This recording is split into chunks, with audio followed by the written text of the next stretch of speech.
আসসালামু আলাইকুম সবাইকে। দেখেন, সংসদ শেষ হইল, তাই না? আমরা জানি সবাই। আমি পিছনে যাচ্ছি না, আমি সামনের দিকে আগাই। তো ইন্টারিম গভর্নমেন্ট যেটা গেল, সেই ব্যাপারেই বলবো। অ্যাকচুয়ালি কিন্তু সালাউদ্দিন সাহেব কিন্তু ঠিকই বলে, ল অনুযায়ী কিন্তু এটা হয় না। যদি বিপ্লবী সরকার হইতো তাহলে হইতো। কেন, আমি আপনাদেরকে একটু বুঝাই বলি।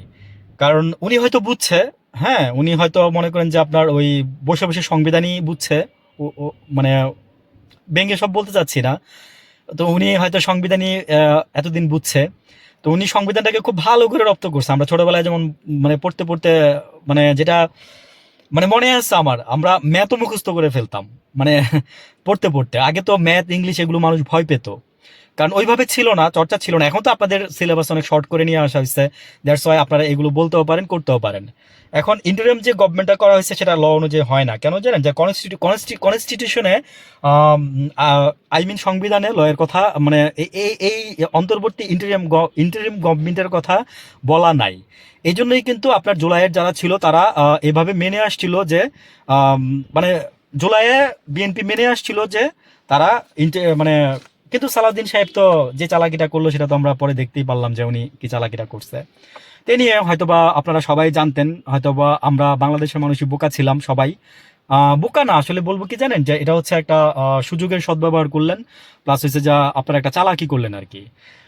আর তখনই আমরা অনেক গলা ফাটাইছি যে এটা একটা বিপ্লবী সরকার হবে, বিপ্লবী সরকার সরকার বানান। বিপ্লবী সরকার হইলে এই জিনিসগুলোতে কোনো প্রবলেম হবে না।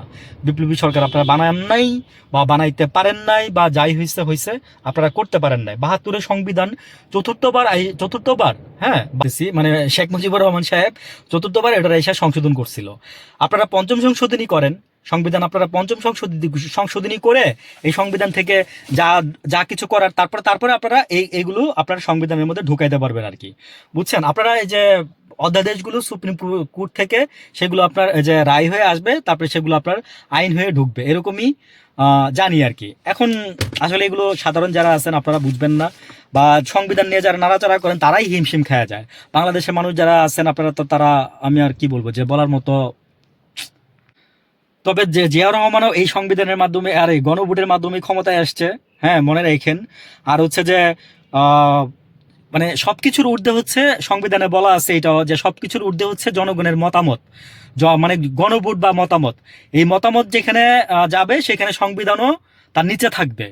বুঝছেন? এখন জনগণ হাঁ ভোটে ভোট দিছিল, কি বলবেন?